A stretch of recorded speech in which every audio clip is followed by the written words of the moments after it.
How's it hanging, everybody? Welcome back to Tag Team, the Pokemon trading card game's premier podcasting trio. My name is Riley Hulbert, joined, as always, by my good friends, Mr. JW Kriewall and Mr. Andrew Mahone. Folks, how are we doing today?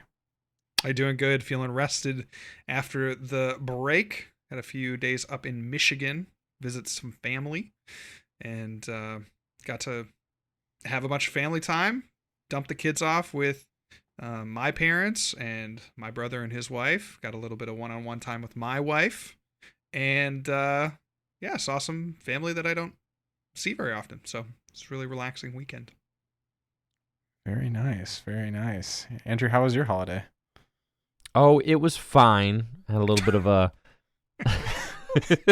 an incident. I had a little bit of a stomach bug on Thanksgiving. Ended up not being able to stomach any of my Thanksgiving food. Threw up twice, unfortunately, and had the chills all night.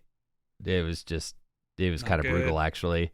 Not good. And then just like imagine you're hosting Thanksgiving at your house and are feeling queasy, like you gotta have a reversal, and like the very not too big house is just packed with people. It's like, okay, well, how do you handle that? So I ended up having to like sneak out into my backyard and do the reversal out there, very stealth like. So it was quite the Thanksgiving adventure. I know that's TMI for a lot of folks, but just to get you in the headspace of where I'm at. Nah, if they're listening to the cast, they're interested in the lore, I think, That's what I'm thinking. You're here for the lore. You're here for the reversal tale. Yeah. And thankfully the second reversal energy. Yeah. Yeah. Thankfully the second reversal didn't hit until after my guests had left. So I was able to do that one proper, Yep. In the toilet. Yeah. And but like in the morning, I actually did a 5K in the morning, like a turkey trot. I felt great, like in the morning, Thursday morning, feeling good. Did a little 5K, felt solid. But then when the Thanksgiving brunch hit, I thought it was gonna be maybe like a puke and rally type deal, like maybe just the exertion in the morning combined with like a heavy lunch, like just wasn't sitting well. But like no, I think I caught a little stomach bug or something, and yeah, it was just gnarly. And then I had to spend all Thursday night like sleeping next to a puke bucket, and oof. And then I got a kink in my neck, and I'm still nursing that now. So like that's that's been, yeah, man, you're riding the struggle bus for sure. Yeah, so I'm chilling though. Like other than like those couple little things, like I'm doing great. Bro hit the torrential pump. I'm crazy. Ready to start testing for freaking Toronto, man. Yes, dude. Yes. That's what I'm talking about. Gamers. Yes. You guys are like Yes. 3 weeks late to this. Let's get fired up, dude. No, I've been testing, bro. I have been testing. I am 100% here. Since Vegas, I guess. Yeah, I'm 100% on. Anyway, Riley, I want to hear from you. How did your Thanksgiving go? It was good. Yeah, it was low key. It was Jill and I just at home here. Jill normally goes to Cleveland to visit her family during Thanksgiving at her sister's place, but since we were just there like 3 weeks prior for her sister's wedding, just logistically it didn't make sense for her whole family to like reconvene and like drive back out immediately after. So it was good though. We made some delicious food, and I learned a valuable life lesson. So let me tell you a story. Actually, I gave this story at like a reorg presentation at work. Who would have thought a decade ago I'd be giving presentations at corporate reorgs, huh? But the moral of the story is that you don't always have to follow the recipe, right? So I was trying to make like a crispy loaf of bread, one of those like round artisanal loaves. Mm-hmm. And for the real bread makers out there, the loaf was just not coming together, right? It was wet and goopy and sticky. And I'm like, this is just a disaster. Like, this is not going to turn into a crispy loaf. I know that for sure. So I hard pivoted and turned this like artisanal loaf into a focaccia, just drizzled olive oil all over it and made it into a delicious focaccia. Mm-hmm. And sometimes, folks, life doesn't follow a script, and that's my TED talk.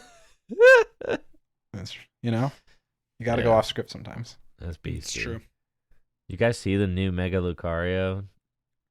Yeah, I don't. So I have qualms with him. It looks like a Zora from The Legend of Zelda. It's like a Lucario Zora. So what I don't like about the Mega Lucario Z is specifically the like divots in his like lobe things. I don't know. Like I find them to be unsettling. Wait, this is the first time I'm seeing this. Yeah, so JW, for the unaware, Mega Lucario Z yeah. was revealed this morning, I think. It was this morning, yes. And he's cool. I don't know. He's fine. I think if this was the original Mega Lucario, I wouldn't think anything of it. But he's got I don't like his perforations. Barboach. Those definitely are some Barboach for sure. Some Barboach attached to his cranium. I'm telling you, it's fish coated, dude. Thing is a fish. So I think it's meant to like lean harder into like the Anubis vibes, but I don't know. I don't get what it's supposed to do. I don't really like him trying to that be much. like a fish. He's like a man fish. It's too like much. It's too much. They went too far. They went too far. Has the Pokemon Company finally gone too far? I think so. Man, they went too far with Mega Charizard X. Look at that guy. What is that? I think like no, dude, this guy's cool, bro. He is the cool. thing but it's about like, that's Mega not even Charizard Evolution. anymore. The thing about Mega Evolution is that like you cannot say that it went too far, because that's the point. Is that like Mega Evolution is evolution that went too far. So when you say that they went lore. too far with I'm Mega actually Evolution, saying that it's people at the exactly Pokemon Company are like, "Oh yeah." They clapped. They stood up and clapped. They're like, "That's what I wanted to hear." It's so from like a gamer perspective, it's a little weird to me that they made another Mega Lucario who's also a steel fighting type, who's also a fast offensive Pokemon. That's the entire. That's just Mega Lucario again. At least the Mega Charizards were like different. They had like different stuff going on. One was like the physical one, and one was the special one. So I don't know what the vibe is with this Mega Lucario Z guy. Are you guys gonna buy the games or the game? I did buy ZA. I don't know if I'm gonna buy the DLC. I like ZA fine. I'm not at a point. I'm past the point where I've said everything that I have to say about all of the new 3D Pokemon games. They are not for me, and like I am kind of just checked out of the new 3D Pokemon games. Yeah, until further notice. I just don't feel like they're for me. I don't really. Yeah, I'm like very content to watch my wife play them and to kind of be like, oh, that's Canary. Okay, cool, got it. Like, oh, okay, that's a new Pokemon. Neat. I'll wait for it to be in the cards. Sounds good. Like I'm very comfortable with like that level of involvement with video games now. Uh-huh. I kind of feel like for me personally, they feel like the anime, not the anime, but like the movies where I'm like, maybe when I was a kid, I would have like really been into these Pokemon movies, but now as like a 36-year-old adult, like they're not really holding my attention the way they would have, I don't know, maybe 30 years ago. So for me, it's like the video games, I'm like, they're not really holding my attention the way that I want a video game to hold my attention. Like I'm a 36-year-old working dad now. Like I gotta be very picky with my video game time. Right. I don't get much. So I'm gonna save it for stuff that it's like reading a book. Like I'm gonna read the books that I like find the most interesting, right? Because I don't have a ton of time to be reading these days. So right, makes sense. I also like the production value of the Pokemon games. Like still to me feels low relative to like the modern gaming landscape, which is I know but is part of your it's qualms, not. It's Andrew. about the gameplay. Right. But the gameplay of Pokemon isn't innovative either. Like ZA's not innovative either, but like the base Pokemon games certainly aren't innovative in their gameplay. It's been the same gameplay from the get. Which is why I'm working on my Emerald Nuzlocke right now, because that's just like, of all the iterations of the same exact game that we've been playing for 30 years, I'm going to choose that one. Because that's the one. I mean, that's the one that what I like, with, right? Yeah. So like, it's all the same game. I'm catching pocket monsters. I'm leveling them up. I'm battling guys. Like, whatever, dude. Pick your favorite flavor of that. I don't need to keep shelling out $80 to like have a new flavor of that. Like, I'm good, bro. Like, unless you give me something that really feels like artistically innovative, which they haven't been giving me, then that's like my qualm at this point with the video games. Like, give me something that I feel like I can't live without, and they're just not delivering to me on that front right now. So like, I'm good. I will say, and we can move on after this. Like, everyone's favorite Pokemon game is obviously the one they played when they were like 13 or Not 10 true. or whatever. Not true. That is true. That is broadly true. Yes, it is. Okay, broadly, but not for me. I understand, but like broadly, that is true. Which is, I'm different. It doesn't have to be 100% I'm true different. to make I'm a point. different. Yeah, I actually not never me, owned though. a Game Boy Advance. I never owned a Game Boy Okay. Advance, but the Game Boy Advance titles. I mean, are I my think favorite. the Fire GBA Red, Leaf games Green, have like the Emerald, those tightest are my experience. But the point that I'm making is not actually about the generation. It's about Pokemon fumbled from the get, in my opinion, the transition to 3D. And part of the reason I think that is because they have like the best 2D like sprite artists out there and like not every asset in Pokemon was amazing, but the Pokemon sprites were always awesome. And you know how you can verify that's true is right now with JW's Limitless page right on screen, they continue to use sprites to represent modern Pokemon. Like, if that's not proof in the pudding that like that's their bread and butter, like I don't know what is, And I just feel like they've never been able to recapture like the magic I think that sprites had in 3D space. No. 100%. Have not. No. It's a good point. Well, speaking of what's on my screen right now, we have a big episode today. We are covering LAIC, or at least the most important aspects of LAIC, dead format. So not going to go too far into it. But then we also have Stuttgart to cover. And so I say, let's just get into it. So here are the results from LAIC. It was a very interesting tournament. I watched a ton of the coverage, especially when they run on a Friday. It's a good background listening during the workday. But Pedro, well, I guess not the workday. Oh no, I did work this day. Yeah. Anyway, Pedro Pertusi with the dub over Sebastian Lashmet. Sebastian technically lost in top 4. And we'll get to that in just a second, but was announced as one of the finalists heading into that championship Sunday.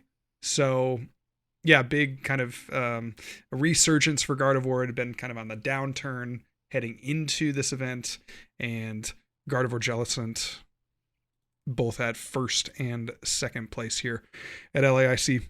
Coming down to the top 16, you see a couple other Gardevoirs, just a healthy dosage of Goldengo, and your standard Mega Absol box also was pretty well represented at the top tables. So guys, let's kind of, again, dead format here. Let's cut to the chase. Let's cut to what everybody's thinking and wondering and want to hear us talk about. And that is the Gabriel Fernandez saga. Riley, can you break it down? Yeah, I'll do to the best of my ability, so feel free to fill in any gaps I leave. But Gabriel Fernandez was the original finalist here at LAIC. He had won his top 4 match, and honestly was looking favored to win the tournament with a Charizard deck against Gardevoir Jellicent. And then the script had changed, right? All of a sudden, Sebastian's in the finals. Gabriel announced that he was DQ'd. He gave his own telling of a story on Twitter and said that he was like retiring from Pokemon indefinitely. And that was like the last we really heard, to my knowledge, from Gabriel on any of this. And yeah, ultimately he was DQ'd from the tournament, right? And that that much is verifiably true because you don't see him on the standings there, despite him making the finals. Recently, this is Gabriel Fernandez, like near perfect season seniors right? last So yeah, year. this is Gabriel's first IC after getting second place at Worlds and winning all of the ICs his previous season in seniors. Second place at Worlds too. And yep. As mentioned. And also he got second place at Worlds, Riley. And also won like every IC, right? Yeah, wait, is this guy like $130,000 worth of prizes? Is this guy for real? Like, and he got second place at Worlds. So, the most successful senior player of all time. Right. Yeah. I mean, it's and an almost second at Worlds. perfect season. If it wasn't for that second place at Worlds, it would have been a perfect season, which he did get. So a lot of eyes were on Gabriel, right? Coming into his first season as a master is like, what kind of performances will we put up?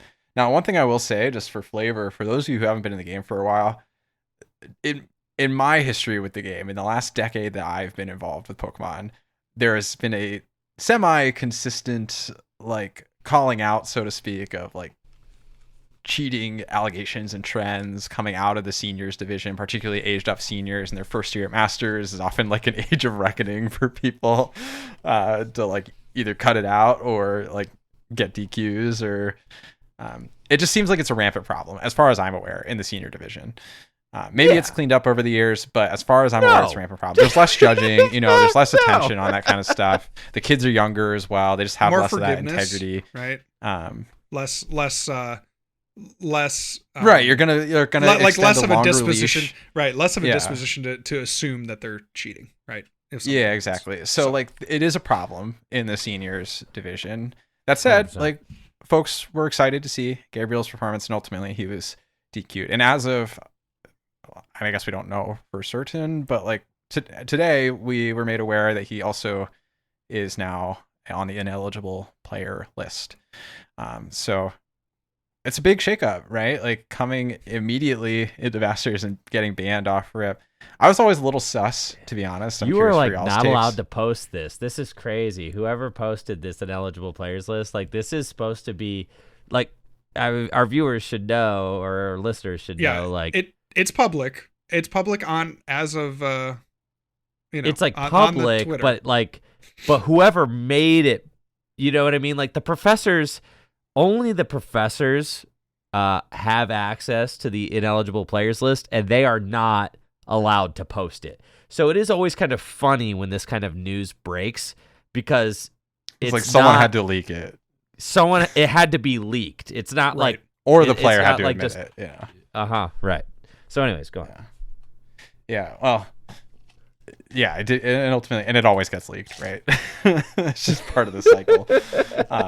But like, to me, I was always a little sus. The reason I was sus is Gabriel's immediate insistence that he was going to retire going forward made me a little suspicious that whatever he was caught doing was like for serious, That said, like, he described it in a way that made it seem harmless. But of course you're gonna, right? Like, of course, if you're the guy being caught and you don't want to be caught, like, you're going to describe it in a way that makes it seem harmless.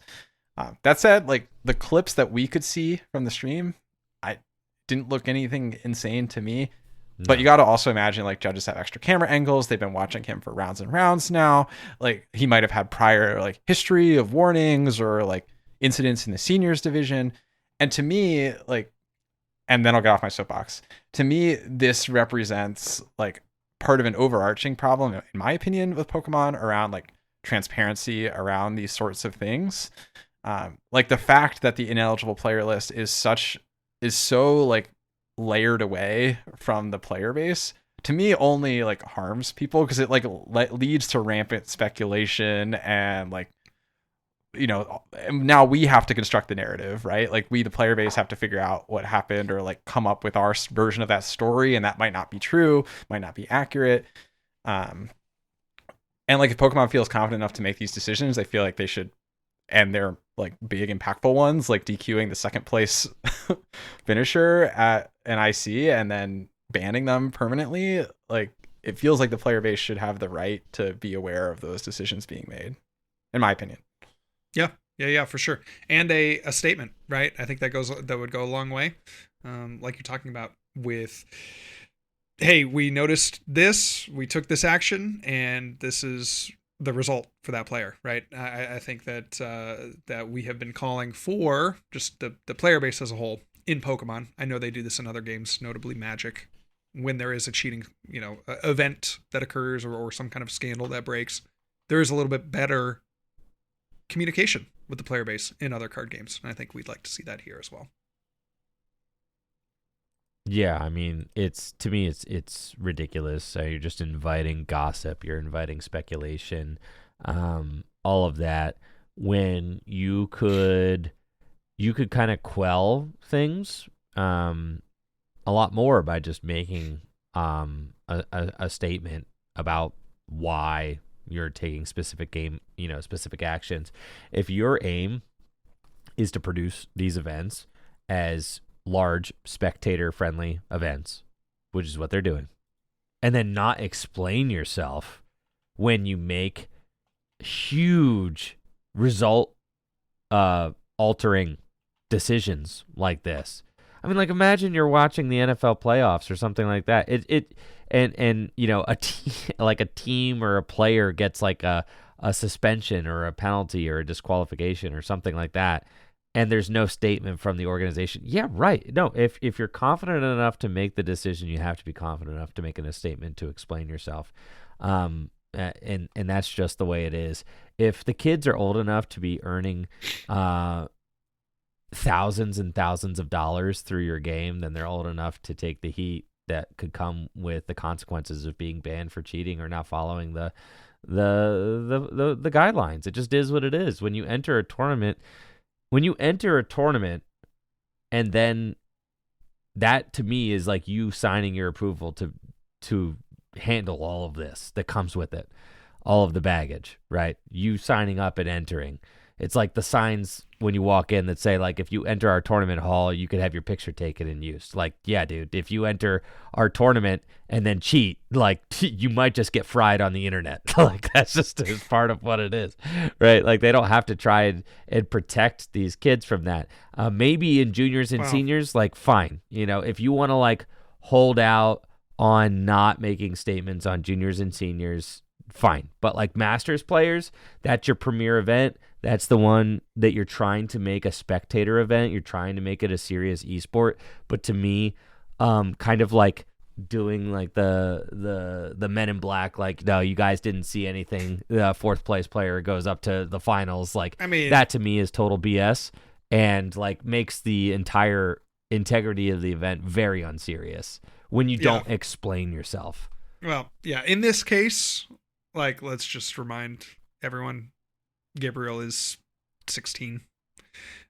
So I don't even know if it is appropriate. I think generally we would like, and I say over the years. So like, 16. This has been a look at how much money he's earned. Look at how much money he's earned. That's the bro. counter argument. That's the counter argument. argument. Well, of course it is, and it's a dang good one. $130,000, bro. I don't care if you're 16. You're 16, you're old enough to understand the words coming out of my mouth. Don't freaking cheat when you're taking $130,000, okay? Like, you're old enough to understand that. You're old enough to understand cause and reaction. You're old enough to understand consequences. That's for dang sure. When you're 16, you could get in big boy trouble. Can't you, JW? Yes, you can. You can get tried as an adult in court. If you do something bad enough, you absolutely can. Was JW tried in court for something when he was 16? Why did you say it like that? No, I said you can though. I'm saying you can, bro. JW, like, have you been tried in court as an adult when you were 16? Not to my memory, but the question I was going to ask, you bring up the 130,000. This is I would like to ask Gabriel this question as well. Do you guys think he's reached fire yet? What are you talking about? Do you think he's reached financial independence, retire early? That's so funny. I have a friend who's super into that concept. I mean, if he put it all away right now at 16, probably, yeah. That's not bad. I don't know, get banned? Like, would you take it? Would you take fire and get banned? You know, that's kind of what we're balancing here. That's a screwed up argument, JW. No, I'm just kidding. Pretty gross, obviously. Yeah, I hear you, Andrew. He is also 16, so I think we do need to have some sensitivity. Counter argument. Of course. Rework. I'm the not age saying that we like so tar and feather. Talking point. I'm not saying that we tar and feather him and drag him on Twitter. I haven't made a single post about it because, yeah, man, he's 16. But you still are a player in this game with rules and have to abide by the consequences, social embarrassment or banning or, all that, right? Like, that's just kind of what it is. When you enter a tournament with thousands of players, you cannot be completely barred from the embarrassment that might come from being disqualified on the highest stage when you are one of the most visible players in that game. Becoming one of the most visible players in the game is a choice that this person has made over the years. I mean, you get good enough at something, right? You're one of the most watched, most scrutinized players coming into the Masters division. He has been banned before from the Pokemon trading card game. This is not his first time. He has been disqualified from events before. This is not his first disqualification either. And you're kind of coming into the game with that heat already. You've got to, you know what it is, right? And so I do think that it's from the video that was being, simply shuffling your deck upside down once or twice or whatever. Like, you ought not to do that. Like, obviously, you ought not to be doing that. But to me, I don't think that he's doing any sort of kind of crazy stacking wizardry in that one clip that we saw. I didn't hyper-analyze it frame by frame, but I also don't think that he is like a magician, whipping his cards around like that and trying to stack his deck necessarily. But I am of the opinion that the judges must know more, and the staff must know more than is being publicly let on right now. I agree. Based on reports from the entire event. Right, but that's fascinating. I'm of that opinion because to me, what was shown on the video doesn't seem like enough to warrant a disqualification and ban. But how did they not catch things earlier, right? How does that not get called out earlier than top 4 of an internet's? I mean, he could have done something. I hear Pokemon, bro. I hear what you're saying, but because it's Pokemon. Or they could have reviewed the footage after the game, or someone pointed something out, and they didn't have time to review it during the game. There's that possibility. Also, bear in mind they're gonna have all the the staff presumably will have access to all the camera angles in the production side of things, whereas we the viewers can only view the VOD for the whatever angle they displayed at the time. Sure. There's all sorts of reasons that would lead us to believe that there's more information than just the clip, Sure. Sure.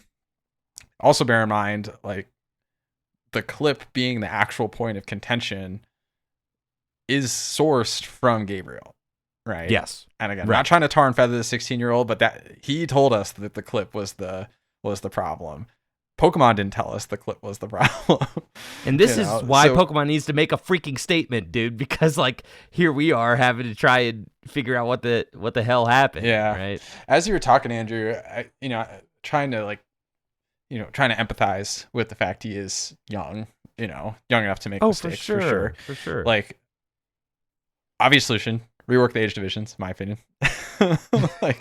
Let's make this thing 18 up or 20 and up. That would be sick. Let's absolutely do that. Yep. But I was also trying to think make a 35 and up, bro. Make a 35 and up. Agreed. While we're there. Yeah, agreed. The thing is though, I was trying to weigh, would the tar and feather situation be better or worse, like if Pokemon made a statement? Because right now, like, because it's all theory, it's like getting people talking about it in a way, like it stimulates the conversation. Where if they just made a statement like, you know, problematic play, like players DQ'd, would that just kind of like diffuse it all and like people would just drop it, you know? Like, I actually don't know. Maybe that would stimulate it more, but I was like trying to think through like what would actually cause more or less tar and feathering, you know? I mean, imagine it is hard to say. Imagine like, you know, for Michael Long, right? Imagine if Pokemon had come out and been like, yeah, he tried to drop a Greninja break into his lap, you know, while playing a Professor Juniper or whatever, and like was caught. Like that's like, did they come out and say that? No one ever came out and say that, but that's the legend, right? People know that because like that's what happened.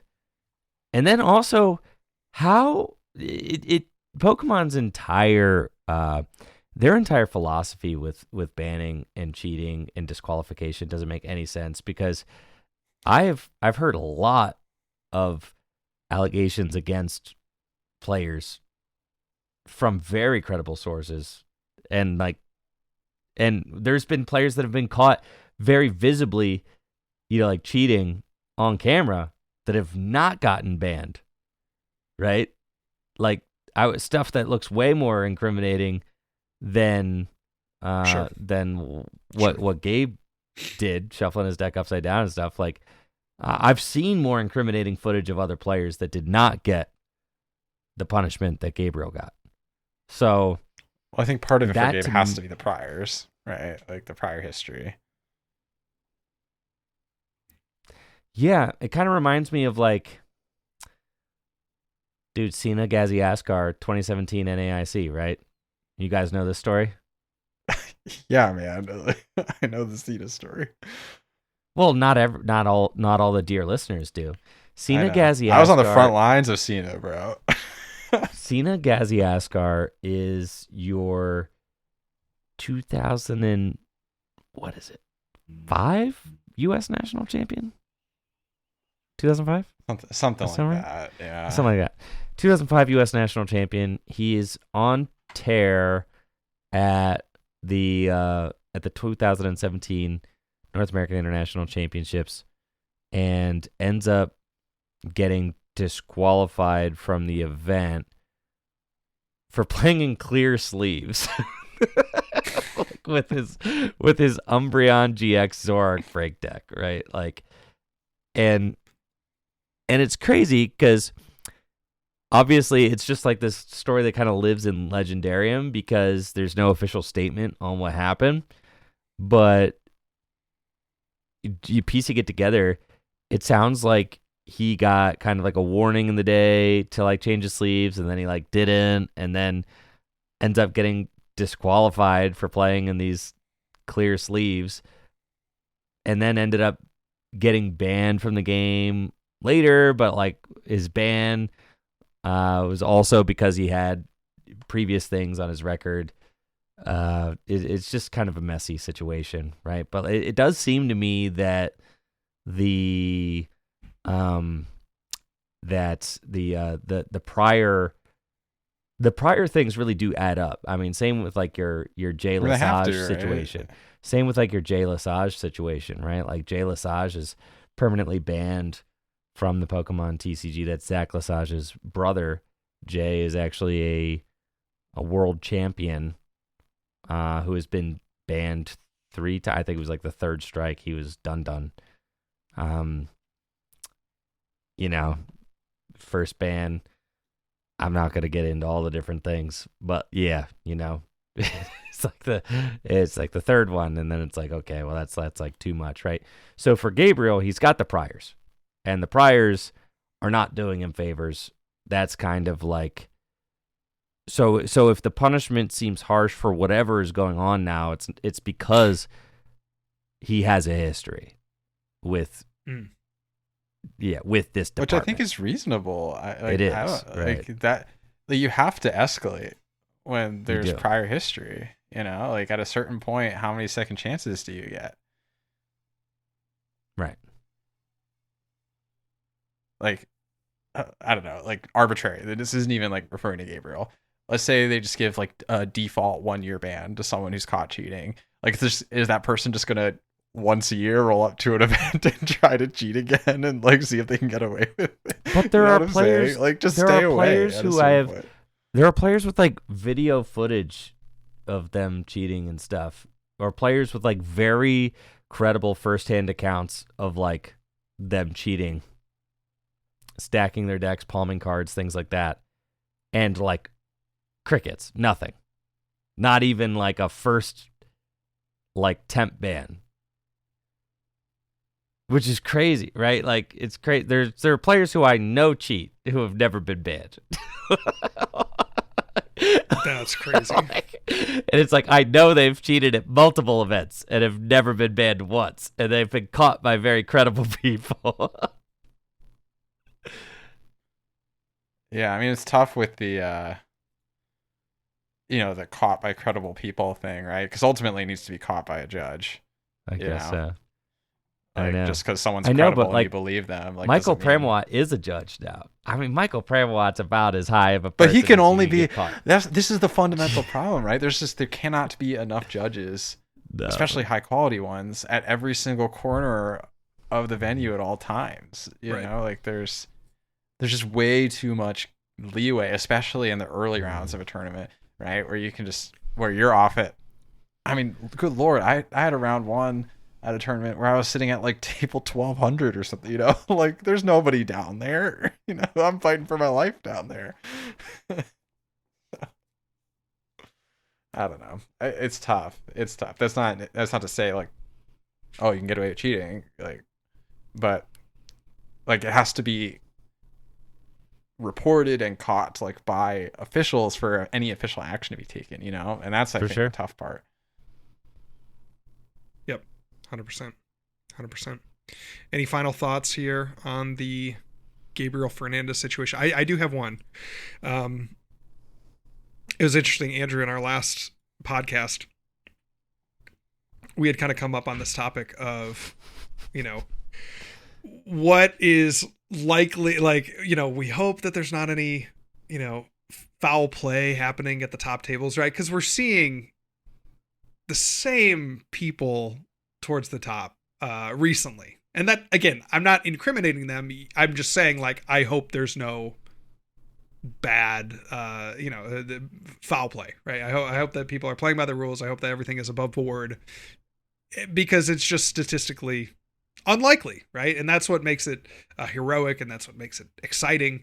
But it's statistically unlikely. In this game, there's a number of factors that you think of prizes as being a big factor of, like, well, that could just take you out of the game before you even start to play, right? So there's no skill expression in those games. Like in after tournament after tournament after tournament, making those deep runs, consecutive tournaments, all kind of in a row. It's like, that's, just gets you thinking a little bit. We had a commenter on the last episode who was pushing back on that. He says, I think there's a veil of disbelief between average, good, great, and greatest players. I think players overestimate their skill or knowledge, and that leads them to question why or how others play so well. He says, I'm not a regional winner, so no shade, but I genuinely think the greatest players are really just that great, and it's hard to believe because we assume we're playing even closer to the level when the results show we aren't, which is an interesting comment a week ago, and then has a completely different kind of connotation, I feel like, with the results of LAIC and Gabriel being, subsequently banned. It's very interesting. Yeah, to me,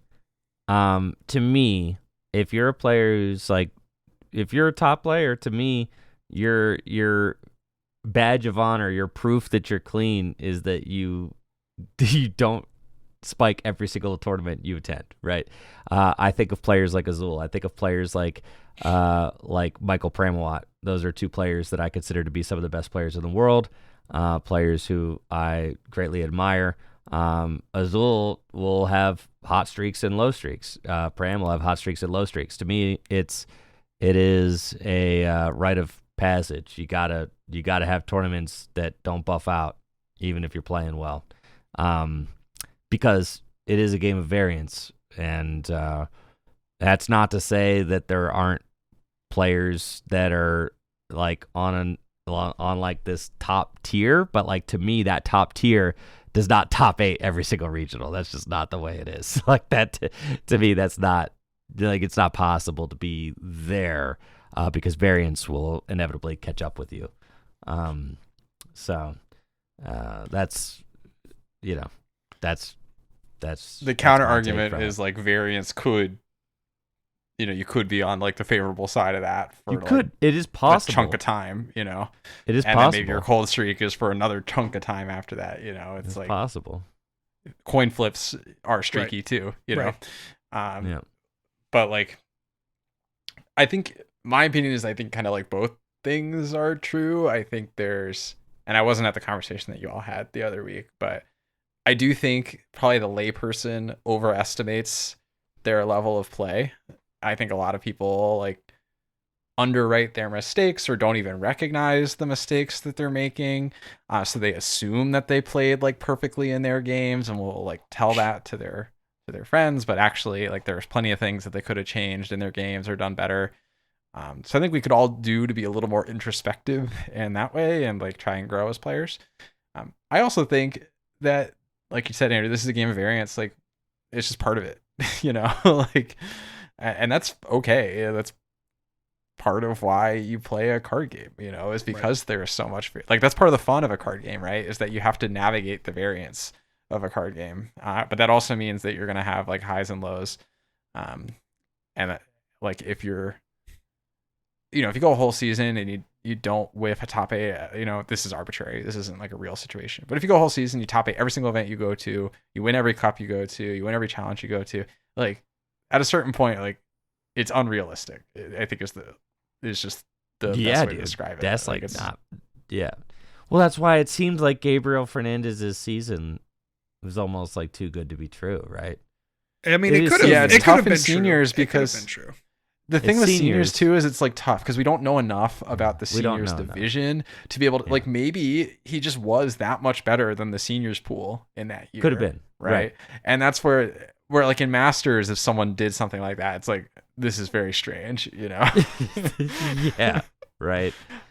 Like, and also the game is just levels higher than when Tord did something similar to that. We do also know, I mean, we kind of know for a fact that like a lot of the top players who are at that next level are pushing the boundaries of what's legal as far as like time manipulation goes and things like that. Yeah, but that's the thing of as well as like there are still boundaries even if you're pushing them between like there's a difference between like manipulating the clock and like taking 5 seconds to promote your active Pokemon or whatever versus like stacking your deck, like there's a spectrum that you're working on here and there's a boundary at some point along that spectrum between like the soft and the hard cheating and that's what I'm saying. But like a lot of those top players are not afraid to go looking for that boundary. Is what I'm saying. Like JW and as I evidenced by, said earlier, I have a lot of respect for too much Tord. money. I think Tord is probably the best player to have ever played the Pokemon trading card game. But like, keep in mind, Tord got disqualified from LAIC in 2023 for the way that he was manipulating the clock, and I think that I think Jason Klaczynski would have been also disqualified from the Nats in 2015 that he won, if not for his kind of like aura as a 3-time world champion, because he very seriously was using gamesmanship to manipulate time and manipulate the clock to his advantage. He actually, like, the rules of time ended up getting rewritten after he won that Nationals in 2015 because he gamed them so perfectly. So, yeah, I mean, I think it's one of the many reasons that the rules of 50 minutes plus 1 need to be rewritten right now. But I do think that there's a lot of gamesmanship happening at the top, and one of the questions is like, how deep are you willing to go? How close to the edge of legal are you willing to like exist, right? Because it's not a black and white thing. It's very gray. And really, rules when it comes to pace of play and things like that all just come down to enforcement on any from any given judge on any given day. So I do think that there's a lot of that going on. It's not just me with a tinfoil hat. Like I said, like Tord was literally disqualified from LASC 2023 for this, right? And this is like a player who, not just me, but pretty much everybody, we all agree Tord is like the best of the best. And one of the things that makes him the best is that he's willing to ask those questions of like, how far can we go with this? I don't know. He's not just using the cards, but like every aspect of the game to his advantage, right? But like I said, I have a lot of respect for Tord, and one of the reasons I have a lot of respect for Tord is because he acknowledges that 50 minutes best of 3 is problematic, and he knows it's problematic because he knows how to exploit it, right? So it's like, it's one of those things. I don't know. Maybe Tord's low-key washed after his Charizard deck. Low-key wash comes dude. off of winning the largest Western tournament of all time. literally. Tord's I don't know, the man. goat. 1-5 on a day 2. That's tough. Yeah. Tord's Well, that's proof that he's not, that he's not cheating, right? Like Andrew said. He's not one of those dastardly folks. Yeah, exactly. Well, Tord plays enough poke that he just is that good, bro. We should get into the tournament from Stuttgart, because that is the Phantasmal Flames format. That's the format that we are going to be playing in Toronto. That's the format that a number of these upcoming regionals are going to be playing. And we had some pretty surprising results. I think when we look at some of these lists, I mean, they just kind of came out of left field. Notably, the winner, Nikolai Steborg, with their Charizard deck playing 4 Dawn. Pretty crazy stuff. Charizard very well represented.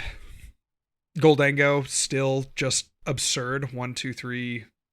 I don't know if you can count the Goldango Joltik box, but You cannot. 7 decks that had Goldango in the top 16. Just a wild amount there. Some Gardevoir, some Dragapult, but I think the talk of the weekend was the Charizard deck. Yeah, definitely. I mean, honestly, I think Phantasmal Flames had a larger impact than maybe I would have anticipated. Yep. Like I didn't really expect Dawn to show up super big. I'd been seeing decks like this on the ladder, even in lead up to Vegas, because Dawn was released like early on TCG Live, and I was really underwhelmed by these strategies. But I mean, I actually think this list is really good, and this deck archetype is really good. Now I will say, Nikolai must have like gotten Etsy Wizard or something the night before day 2, because he definitely put some kind of like hex curse type situation on his Dragapult opponents. That matchup is not good in spite of his win rate. But yeah, I think this Charizard archetype's really good. To me, this is just like Dawn is just a better card than Arven. I really don't like Arven. Yeah. And this strategy just seems way better to me. Yeah, totally. So, to me, like the actual storyline of the tournament, like as far as watching the coverage and just the things that I was seeing, was really about Goldango and Dragapult, in my opinion. Like, it felt like Goldango and Dragapult were everywhere at this tournament. Dragapult largely unchanged, mind you. Like, Yeah.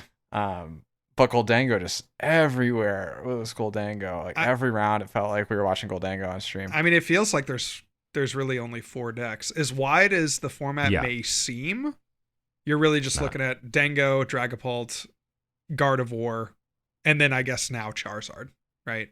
That seems to be, the rock paper scissors, if you will, of the current format. Yeah, I would agree with that assessment.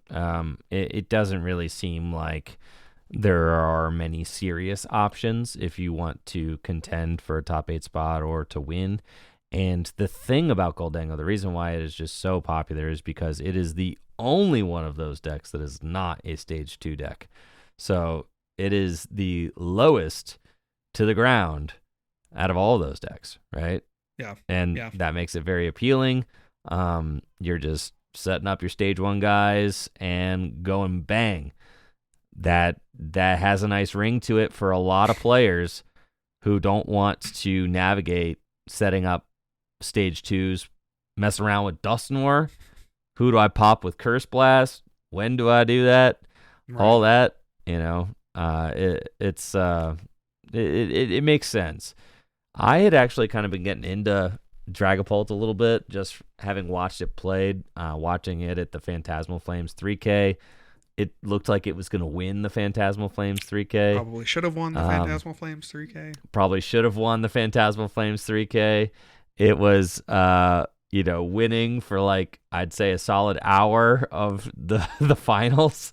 Won like a long game 1 and was like very convincingly winning game 2 down to the final prize. But then Guardy made like this miraculous comeback in game 2 in like the final couple turns.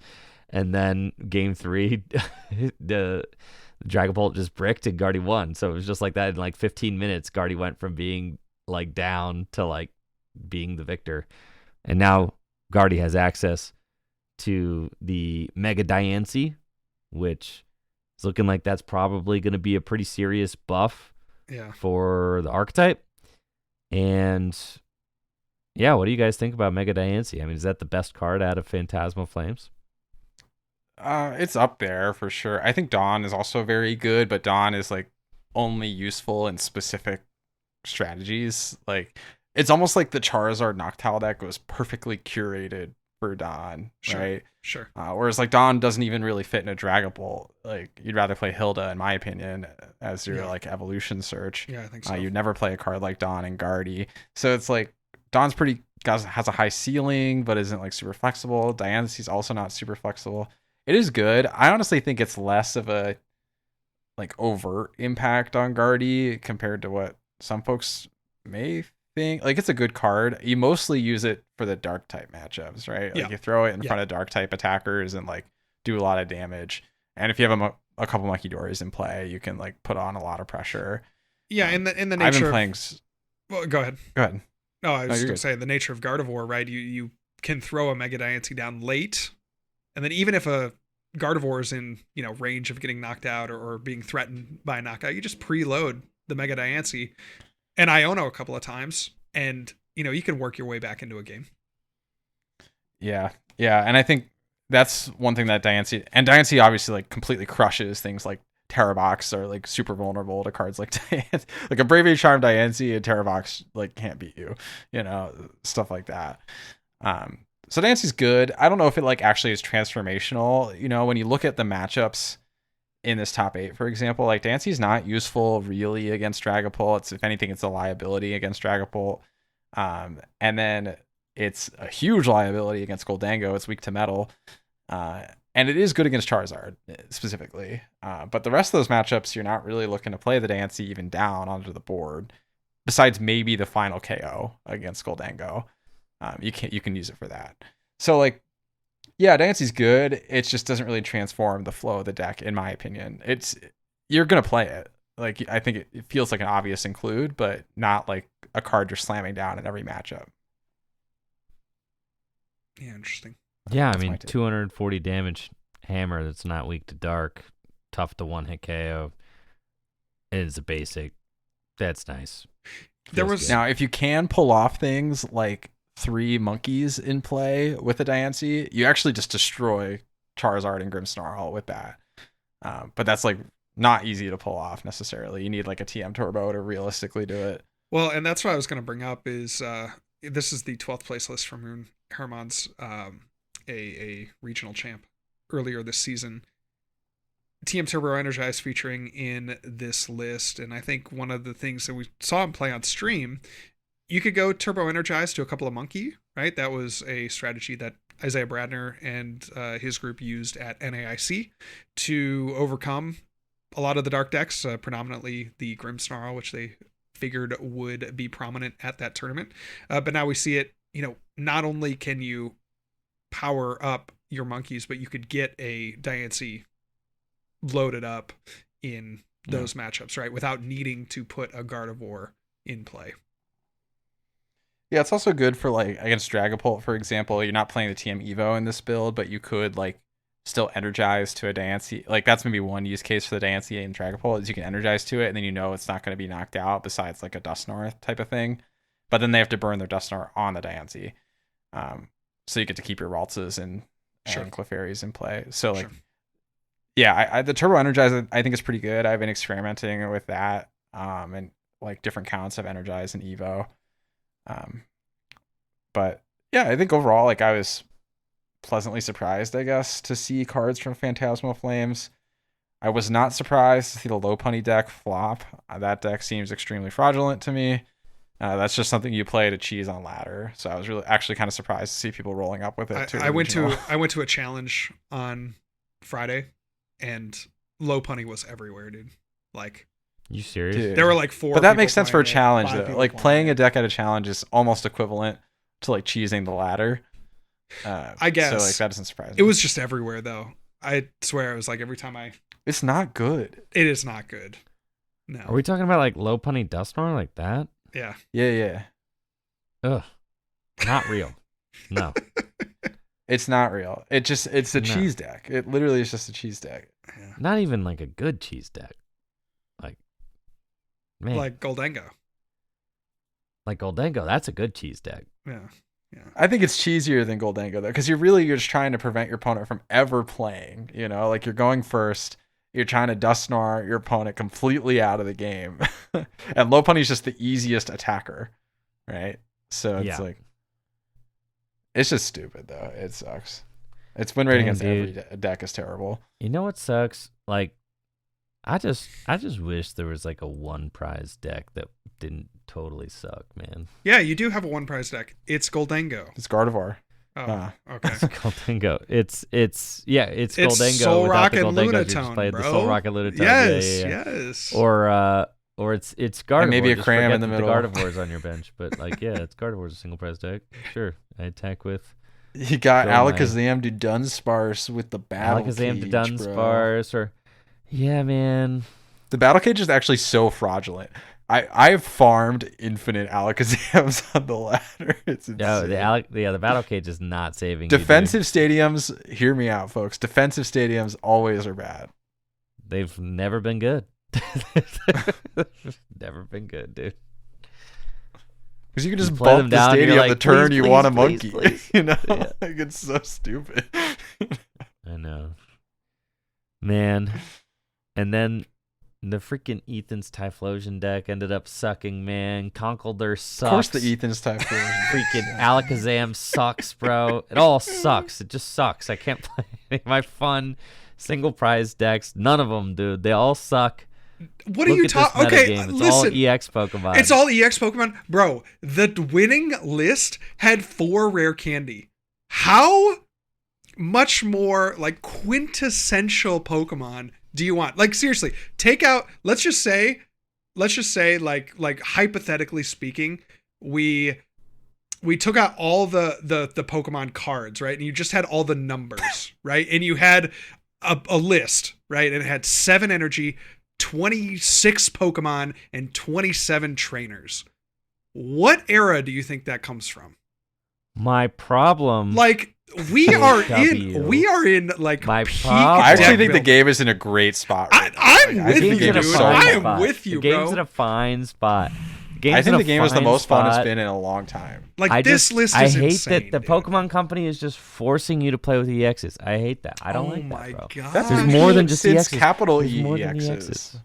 That's been There's true more since than capital EXs. E That's been EXs, true bro. since lowercase EXs. I know, but they took a hiatus from the multi-prize.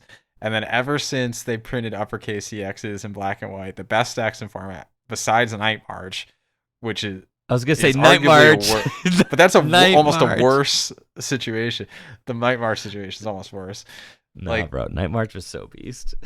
But Night March also only existed in the context of multi-prize decks, right? Like, Yeah, you had. that Well, you deck also would had be like good. You had Hold on. Buzzscarb. Okay. You had Buzzscarb. Here's my problem.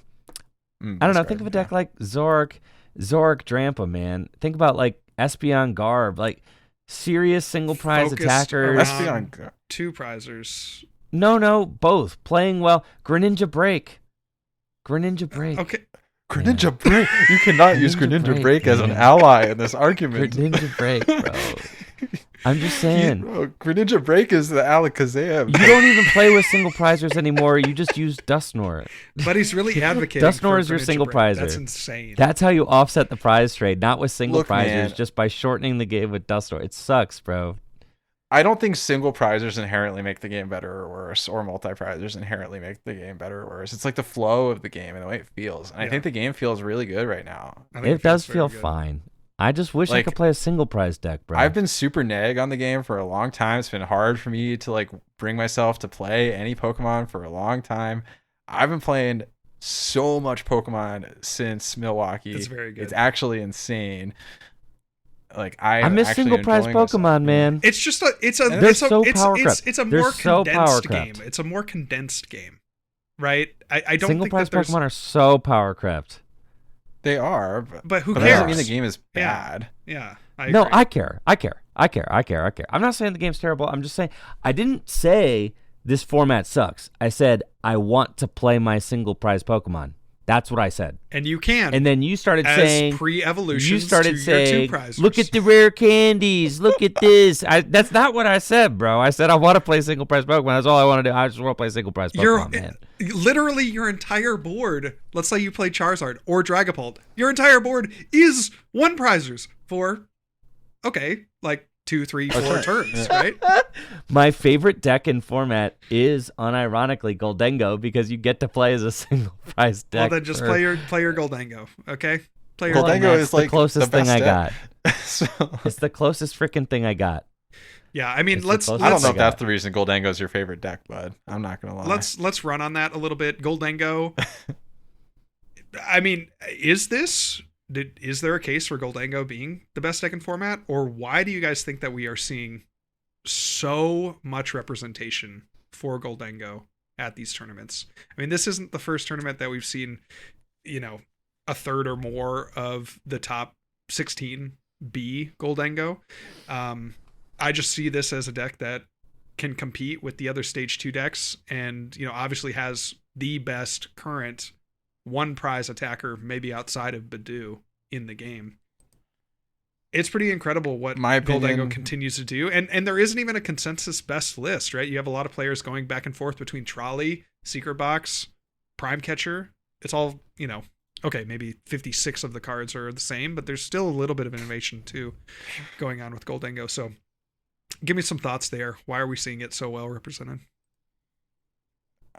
My opinion is it's kind of like twofold. Like the matchup spread's pretty good. Like particularly it's good against Gardevoir without Jellicent. It's good against Dragapult. And it's good against the decks that are trying specifically to beat Gardevoir besides Charizard. Like it's good against Grimmsnarl, it's good against Zoroark, it's good against Mega Absol, depending on like the cornerstone situation, like if they're playing it / if you have answers. And like you put all that together, your matchup's pretty good, right? Like the only thing you're really trying to dodge is like Charizard with Chiyu,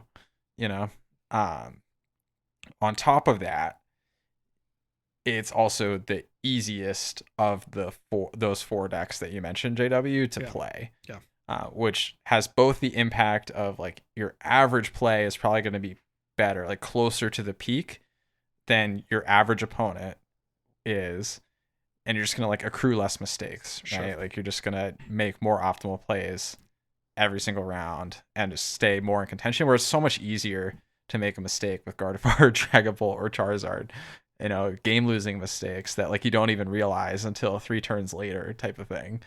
Goldengo, like you might like opt to hold an energy that you should have discarded so you could access it with superior, like like those types of mistakes can come up. Like maybe you evolve too soon, but like those are things that you really can easily bang out with reps in a short amount of time, that like the nuance of the spread decks don't lend themselves to. Mm-hmm. Mm-hmm. Oh yeah, you can roll off the couch, and play Goldengo way more close to optimally than you can with 100%, many of the other decks. Yeah, And that's not a slight on the Goldengo players. But no, it's just true. that's just like that's one of the reasons it's appealing to me. Yeah, 100%. I mean, for a lot of people, right? Like, Yeah, for sure. Like I said, Goldengo is the only deck that is not a stage 2 deck. It is the lowest to the ground. It is the closest thing to a red deck in the format right now. It also just has a very clear game plan. If you are good at the fundamentals of Pokemon, Goldengo is going to be a nice fundamental deck for you. You attack with the single prizers when it's time to attack with the single prizers. You attack with the two prizers when it's time to attack with the two prizers. If your opponent has an even amount of prizes left and you could take a knockout with a single prizer, might be time to do that. If your opponent has like one prize left, it might be time to attack with the Goldengo. Like that kind of, it's very simple stuff that it can pay off big if you do it right over the course of a tournament, right? You take big one hit knockouts with your two prizers. You take all the little cheap knockouts with your single prizers. You can attack as soon as the first turn of the game with your single prizers, which can allow you to cheese games and win games right off the rip by just knocking out your opponent's little Ralts, Streepies, things like that very early. So you're putting on a lot of pressure. That's a feel-good situation. Using Lunatone's ability feels good. I gotta say, just feels good to discard a fighting energy, draw 3 cards. Love that. So, yeah, I mean, the deck just rules, man. I mean, the least attractive part to me about Goldengo is the fact that everybody's freaking playing it. So, like, I would just play it without thinking. No. But dude, Goldengo Mirror is good. You just play the cram and you win. Well, it's a little bit more than that, but yeah, I somewhat agree. Right, there are things that you can do in the mirror. Deck wise, there are. Win. And there are. It reminds me. It actually reminds me a lot of the Miraidon mirror, where it's just a lot about kind of positioning and then like hoping your opponent misses that one crucial piece, right? Or can't route those last 4 prizes. It's kind of like that. Like there are little things that you can do to There are little things. It's not the worst mirror I've ever played. Yeah. No, but that's still I don't like playing decks that are the most popular deck in an event. That has always been a way that I feel. I've never liked doing that.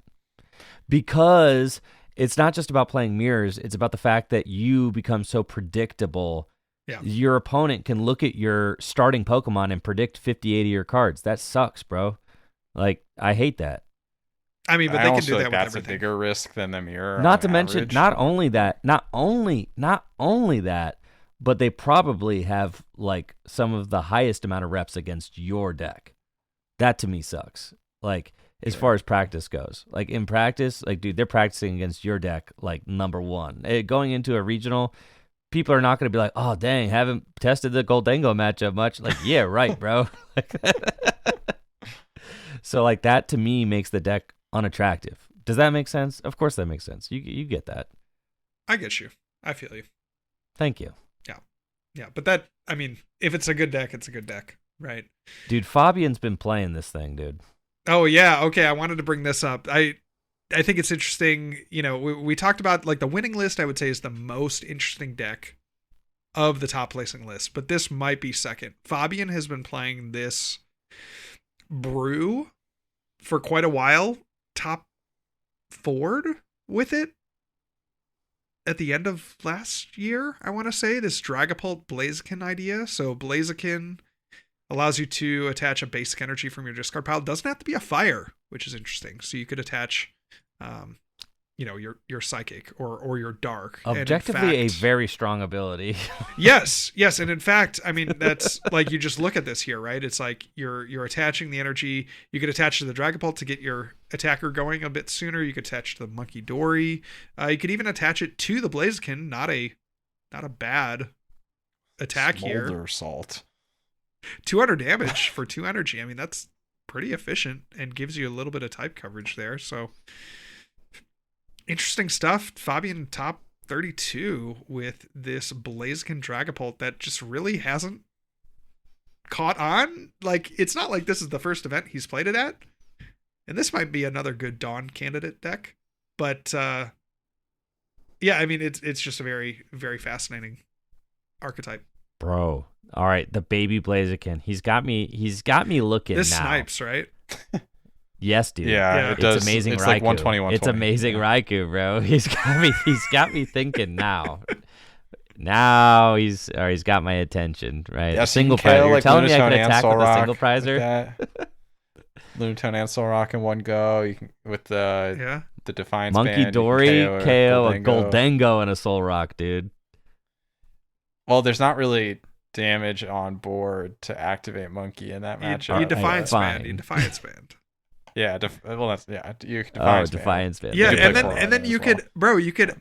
Oh yeah, you could attach the reversal Defiance Band, a Blaziken. 100%. That's crazy. That's what you're doing. 3 prize turn. That's like That's definitely crazy. part of the strategy. Yeah. Yeah, for sure. That's crazy work. Wait, yeah, this is definitely the deck that Dawn needs to go into. Okay, we can brew this. I don't know if I even agree. I feel like I don't the think so. synergy. The thing He's with using- Dawn he's with using TM Noctowl is Turbo. it, Energize or Evolution. the thing with Dawn with the Charizard deck is the Noctowl makes Dawn like explosive. Yeah. So let's Yeah, play right. Noctowl in here. What? Yeah. I don't know about that trust one. me, Jay. bro. You think you're overcooking. Trust me, bro. Trust me. Anyway, Maybe, I'll throw maybe you something can together. make it work. Maybe you can make it work. What's the Petch doing in here, man? It's to get out of retreat lock. You just bring up the It's just Fez. anti-retreat lock tech. Yeah. You pet your Fez, and you just retreat it. Yeah, remember? Yeah. There you go. At It NAIC. can also bro. attack, I guess. Yeah, you That's power true. up the Actually, Petch. the Petch could be a late game attack. You power up the Fez or the Blaziken. Petch. That's crazy. Yeah, there's more dark energy than either fire or psychic, mind you. And nobody's talking about the Cruel Arrow plays. Cruel Arrow, honestly, is not a terrible attack. No. If you can get that thing powered up, it's really not the worst. So interesting stuff. Certainly a lot more to explore. I think we're all pretty excited. Well, at least Riley and I are pretty excited about the game right now, which is a good spot to be. It's great to, have the squad back on board heading into Toronto. Riley, you have to get registration. They're opening a few more spots for Toronto on Thursday. Yeah, wish me luck, boys. Wish me luck. So hopefully you are able to get in. But that is going to do it for this episode. We're going to be back again next week talking all things Pokemon. That's going to do it for us today. Thank you all so much for listening. If you want to get more plugged into Tag Team, you can find us over on X at EnjoyFriend for Andrew, at Smiles with Riles for Riley, and at Real John Walter for myself, with the podcast at Tag Team Pokemon. Appreciate all your listenership, and we'll catch you next time. Peace.